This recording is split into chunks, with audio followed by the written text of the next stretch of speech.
कहानी शुरू होती है दूसरे विश्व युद्ध के आखिरी दिनों से। एक शिकिशिमा नाम का कामिकाजी पायलट अपने प्लेन को ऑडो आइलैंड पर उतारता है क्योंकि युद्ध के दौरान उसके प्लेन में कोई खराबी आ जाती है और यहाँ पर कुछ मैकेनिक्स रहते हैं जो कि प्लेन को ठीक करते हैं, लेकिन उन्हें इस प्लेन में कोई खराबी नहीं मिल रही थी। इसलिए वहाँ का मैकेनिक जिसका नाम ताचिबाना है वो शिकिशिमा से कहता है कि हमें बारीकी से ढूंढने पर भी इस प्लेन में कोई खराबी नहीं मिली, पर शिकिशिमा कोई जवाब नहीं देता और मैकेनिक ताचिबाना उसका फेस देखकर समझ जाता है कि युद्ध से भागकर ये प्लेन खराब होने का बहाना बनाकर यहाँ आइलैंड पर आया है। जिसके बाद शिकिशिमा काफी शर्मिंदा हो जाता है, पर एक जूनियर मैकेनिक आकर कहता है कि तुमने यहाँ आकर कुछ गलत नहीं किया, क्योंकि ये बात तो पूरा देश जानता है कि कामिकाजी पायलट चाहे अपनी जान भी दे दें तो भी ये जंग हम नहीं जीत सकते। तब भी शिकिशिमा देखता है कि वहाँ कुछ एक तरह की मछलियां पानी के ऊपर आ गई हैं। अब थोड़ी देर बाद रात होने लगती है और तभी वहाँ इमरजेंसी सायरन बजने की आवाज सुनाई देती है और वहाँ सबको लगता है कि हमारे ऊपर दुश्मन का हमला होने वाला है। लेकिन वहाँ पर उनको एक बड़ा सा जानवर दिखाई देता है जिसको देखकर सारे घबरा जाते हैं और उन्हें समझ नहीं आता कि ये क्या चीज है। लेकिन उनमें से एक कहता है कि शायद ये गॉडजिला है। मुझे एक बुजुर्ग ने बताया था जब समुद्र तल की मछलियां ऊपर दिखे तब गॉडजिला आता है। अब सब लोग तुरंत जाकर बंकर में छिप जाते हैं और ताचिबाना शिकिशिमा से कहते हैं कि तुम प्लेन में जाकर उस पर गोलियां चलाओ। उसे चलाना सिर्फ तुम्हें ही आता है।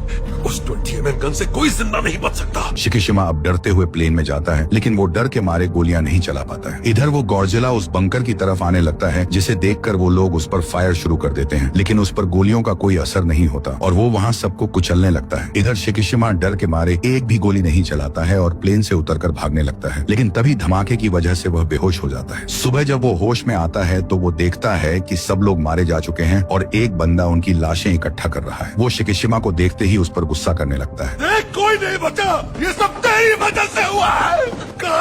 अब सब लोग अपने घर जा रहे होते हैं और वो बंदा गुस्से में उसको कुछ फोटोज देता है। इसके बाद जब शिकिशिमा घर वापस लौटता है तो वो देखता है कि युद्ध की वजह से उसका शहर पूरा बर्बाद हो चुका है और उसका घर भी उजड़ चुका है। उसे वहाँ पर एक औरत मिलती है जिसका नाम सुमिको था, लेकिन वो भी शिकिशिमा को जिंदा देखकर उस पर गुस्सा करने लगती है। जंग छोड़कर भाग कर आ गए, जरा भी शर्म नहीं आई तुम्हें? तुम लोगों ने अपना फर्ज निभाया, तब तो आज मेरे बच्चे जिंदा होते। वो पूछता है कि क्या आपने मेरे माँ बाप को देखा है? वो कहती है कि वो भी मेरे बच्चों के साथ जलकर राख हो गए। इसके बाद शिकिशिमा बाजार में होता है जहाँ पर कुछ लोग एक लड़की का पीछा कर रहे थे क्योंकि वो कुछ चुरा कर भाग रही थी और उसके हाथ में एक बच्ची थी, लेकिन बीच में शिकिशिमा आ जाता है और वो बच्ची को उसके हाथ में पकड़ाकर भाग जाती है। शिकिशिमा को कुछ समझ नहीं आता, लेकिन जब वो वहाँ से जाने लगता है तो वो लड़की फिर से उसके पास आ जाती है। वो बच्ची को देकर वहाँ से जाने लगता है, लेकिन वो लड़की भी उसके पीछे लग जाती है। तुम इसे वहीं पर छोड़कर क्यों नहीं चले गए? इतनी छोटी बच्ची को मैं बाजार में कैसे छोड़ देता? अरे वाह! वो उसको मना करता है, फिर भी वो उसके पीछे पीछे उसके घर तक आ जाती है। हमें ऐसे बाजार में छोड़कर जाओगे तो हम भूखे प्यासे मर जाएंगे ना। हाँ तो मैं क्या करूँ? शिकिशिमा पूछता है कि तुम्हारा पति कहाँ है? वो कहती है कि क्या मैं तुम्हें शादीशुदा लग रही हूँ? वो पूछता है ये बच्ची किसकी है? वो बताती है कि हवाई हमले में इसकी माँ ने दम तोड़ते हुए इसको मुझे सौंपा था। इस बच्ची का नाम अकीको होता है और वो अपना नाम नोरिको बताती है। इसके बाद वो उस बच्ची के साथ उसके टूटे हुए घर में ही सो जाती है और शिकिशिमा सोचता है कि ये तो गले ही पड़ गई। दूसरे दिन वो औरत शिकिशिमा से कहती है, तुम एक औरत और बच्ची को घर में लाकर अपने आप को मसीहा समझते हो, लेकिन जब हीरो बनना था तब तो भाग कर आ गए। शिकिशिमा कहता है कि वो खुद से आ गई और वो बच्ची भी उसकी नहीं है। सुमिको पूछती है कि क्या उस बच्ची के खाने के लिए कुछ है? शिकिशिमा नहीं कहता है, जिसके बाद सुमिको उस बच्ची के खाने के लिए थोड़े चावल देती है जो उसके खाने के लिए बचे थे। दूसरे दिन शिकिशिमा घर आकर बताता है कि मुझे एक काम मिला है जिसके लिए 3000 येन एडवांस भी मिले हैं। नोरिको कहती है कि काम के पहले ही 3000 एडवांस कैसे मिल गया? जरूर ये कोई धोखा हो सकता है। शिकिशिमा कहता है कि ऐसी कोई बात नहीं है, दरअसल ये कंपनी सरकार के लिए काम करती है और ये काम थोड़ा खतरनाक है, इसलिए ज्यादा पैसे मिल रहे हैं। वो बताता है कि जंग के दौरान हमारी और अमेरिकी नौसेना ने समुद्र में बहुत सारी माइंस बिछाई थी और उन्हें निकालने का काम हमें मिला है। ये सुनकर नोरिको भड़क जाती है और कहती है कि इसमें तुम्हारी जान भी जा सकती है। शिकिशिमा कहता है कि ऐसे हालात में ये काम मिल गया यही बहुत है और ऊपर से अकीको की भी जिम्मेदारी है और काम खतरनाक है, इसका मतलब मर थोड़ी जाऊंगा मैं, और मुझे ऐसी नाव पर भेजेंगे जो खासकर मैग्नेटिक माइंस से बचने के लिए ही बनी है। लेकिन जब वो ड्यूटी पर पहुंचता है तो देखता है कि ये तो बस लकड़ी से बनी छोटी सी नाव है। उसे वहाँ पर 3 लोग मिलते हैं, कैप्टन अकित्सु, मिजुशिमा और नोदा, जो कि जंग के दौरान नौसेना के लिए हथियार बनाने का काम करते थे। वो बताते हैं कि हमारी और अमेरिकी नौसेना ने जंग के दौरान करीब 60,000 माइंस जापान के किनारे बिछा रखी है, जिनमें सबसे खतरनाक है मैग्नेटिक माइंस, और लोहे से बना नाव या जहाज उसके पास जाते ही फट जाएगी, इसलिए हम लकड़ी से बनी नाव का इस्तेमाल करते हैं। कैप्टन बताता है कि हमारा साथी एक और नाव है और दोनों नाव से बंधी रस्सी रस्सी में लगी कटर माइंस के तार को काट देगी, जिससे माइंस सतह पर आ जाएंगी और हम गन से उसको उड़ा देते हैं। लेकिन कैप्टन अकित्सु से निशाना जल्दी नहीं लग रहा था, तो शिकिशिमा निशाना लगाता है और क्योंकि उसे फाइटर प्लेन उड़ाने का एक्सपीरियंस होता है, इसलिए वो तुरंत माइन को उड़ा देता है और ये देखकर सब लोग काफी इंप्रेस हो जाते हैं। और अब ये सब ऐसे टीम बनकर रोज ड्यूटी करने लगते हैं और ये दोनों मिलकर अकीको की अच्छी परवरिश कर रहे होते हैं। और अब अकीको भी थोड़ी बड़ी हो चुकी है और उन पैसों से शिकिशिमा ने अपने टूटे हुए घर को भी ठीक करवा लिया होता है। कुछ दिन बाद वो अपने टीममेट्स को अपने घर डिनर पर बुलाता है। वहाँ पर नोदा नोरिको की फोटो ले रहे होते हैं और उन सबको लग रहा होता है कि शिकिशिमा शादीशुदा है, पर उनको पता चलता है कि ये तो शादीशुदा नहीं है। फिर वो पूछते हैं कि ये बच्ची किसकी है। शिकिशिमा उनको सब कुछ बताता है। तभी अकीको उसे पापा कहती है, जिस पर वो कहता है कि मैं तुम्हारा पापा नहीं हूँ। वो लोग कहते हैं कि किस्मत ने ही तुम तीनों को मिलाया है और तुम्हें इनको अपना लेना चाहिए, लेकिन शिकिशिमा साफ साफ ना कह देता है और ये सब नोरिको बस सुन रही होती है। फिर एक दिन जब शिकिशिमा घर लौटता है तो वो देखता है कि नोरिको ने कुछ अलग ड्रेस पहनी हुई है। वो बताती है कि मुझे गिंजा शहर के एक ऑफिस में नौकरी मिली है। शिकिशिमा कहता है कि मैं पैसे कमा तो रहा हूँ, तुम्हें काम करने की क्या जरूरत है। नोरिको बताती है कि मैं हमेशा अपने पैरों पर खड़े रहना चाहती थी और तुम्हारे साथ रही तो तुम्हारी भी कभी शादी नहीं होगी। वो कहता है अकीको का ख्याल कौन रखेगा। वो कहती है कि सुमिको जी ने कहा है कि वो मेरे काम से लौटने तक अकीको का ख्याल रखेंगी। फिर जब वो एक दिन काम पर होते हैं तो उन्हें एक जहाज बुरी तरह से बर्बाद हुई दिखती है। वो सोचते हैं कि क्या इस जहाज का ये हाल किसी बड़ी शार्क या भेल ने किया है। डॉक्टर नोडा कहते हैं कि ये काम किसी शार्क या भेल ने नहीं किया और ना ही किसी हथियार का लगता है, ये काम तो किसी बड़े जानवर का लगता है। तभी शिकिशिमा वहाँ पर कुछ मछलियों को देखता है और कहता है कि जंग के दौरान मैंने ओडो आइलैंड पर ऐसी ही मछलियां देखा था जिसके बाद गॉडजिला आया था, लेकिन उनको विश्वास नहीं हो रहा था। कैप्टन कहता है कि ऐसी कोई चीज नहीं होती, पर शिकिशिमा बताता है कि वो एक कामिकाजी पायलट हुआ करता था और उस आइलैंड पर वो मैकेनिक्स को कोई हथियार ने नहीं बल्कि गॉडजिला ने मारा था। ये सुनकर मिजुशिमा घबरा जाता है और कहता है कि अगर इतने बड़े जहाज का ये हाल हुआ है तो हम इस छोटी सी नाव से उसका सामना कैसे करेंगे। डॉक्टर नोडा कहते हैं कि सब्र रखो, सिंगापुर से ताकाओ जहाज आ रहा है और अब उसके आने तक हमें उस जानवर को यहीं रोक कर रखना है और आज जो हम करने वाले हैं वो किसी को भी बताने से मना किया गया है। इसके बाद वो लोग 2 माइंस को नाव पर रख लिए होते हैं हथियार की तरह इस्तेमाल करने के लिए, लेकिन तभी शिकिशिमा देखता है कि बहुत सारी मछलियां उस सतह पर आ चुकी हैं।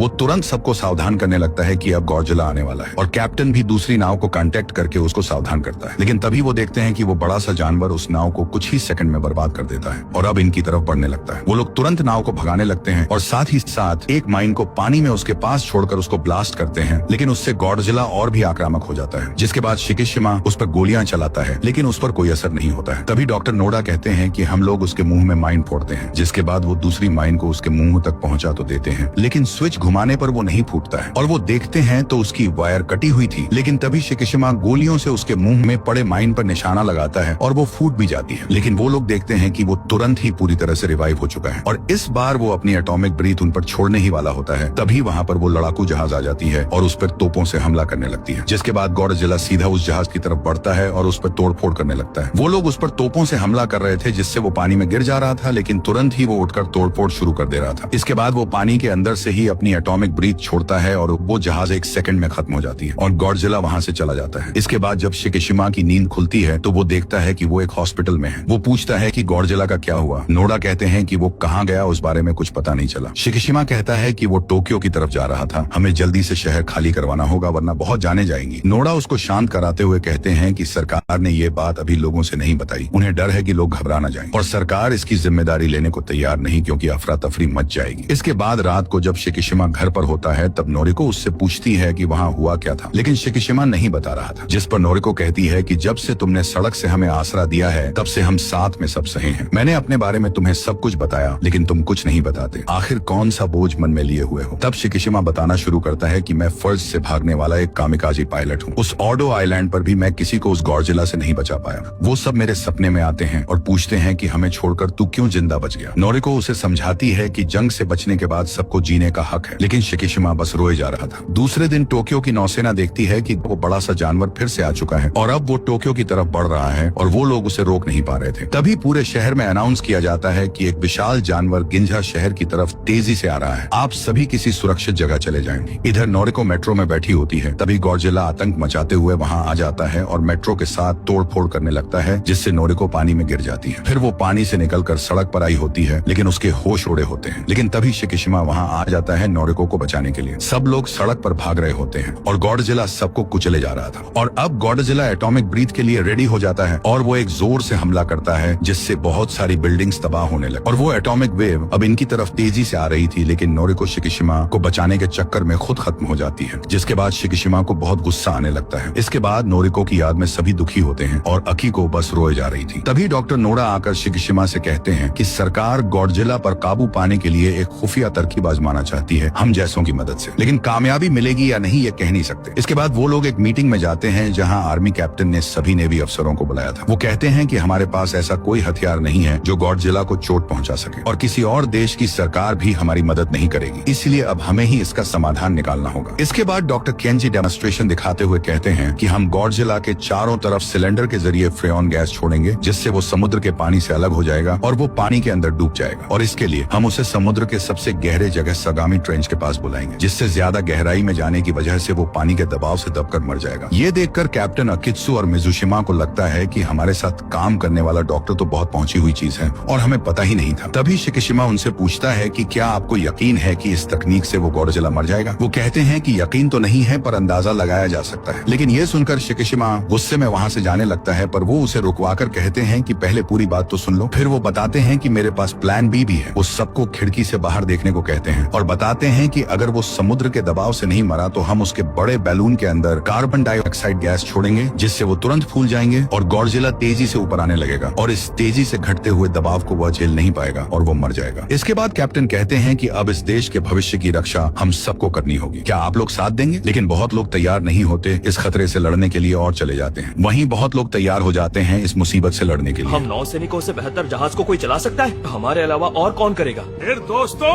आप सब तैयार हैं?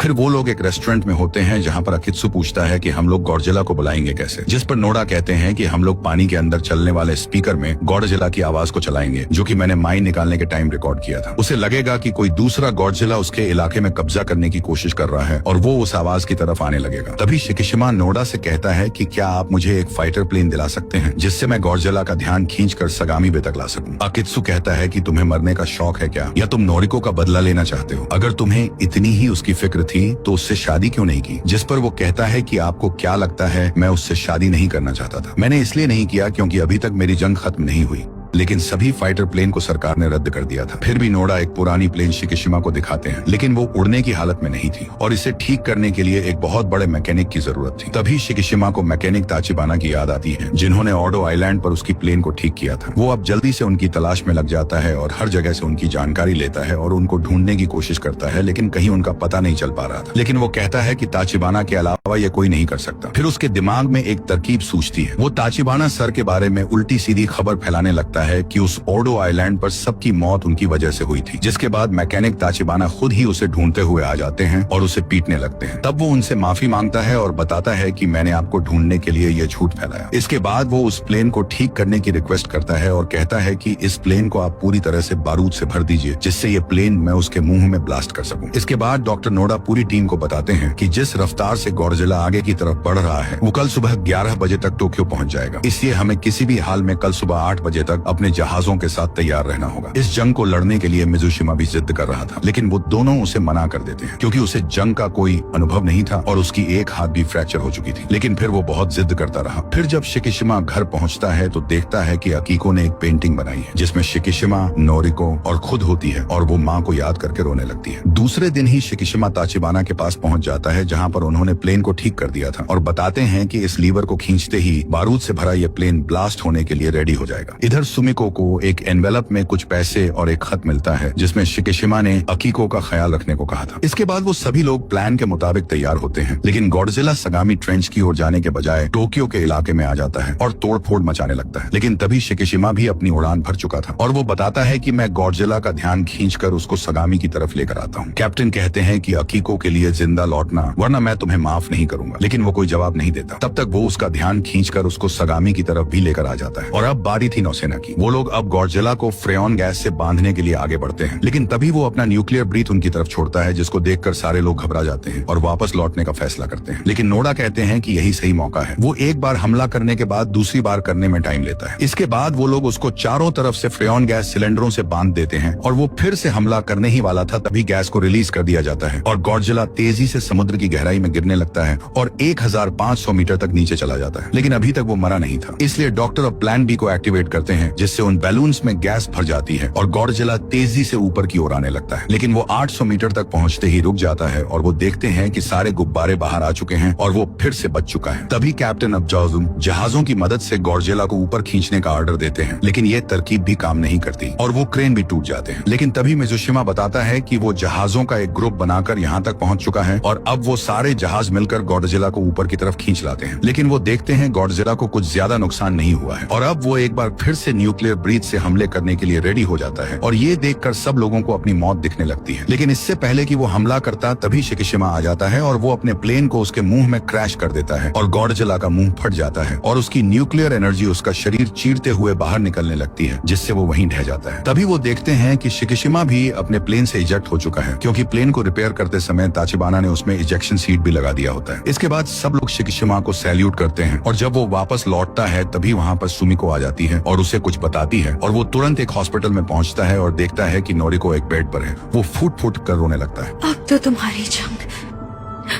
खत्म हुई ना।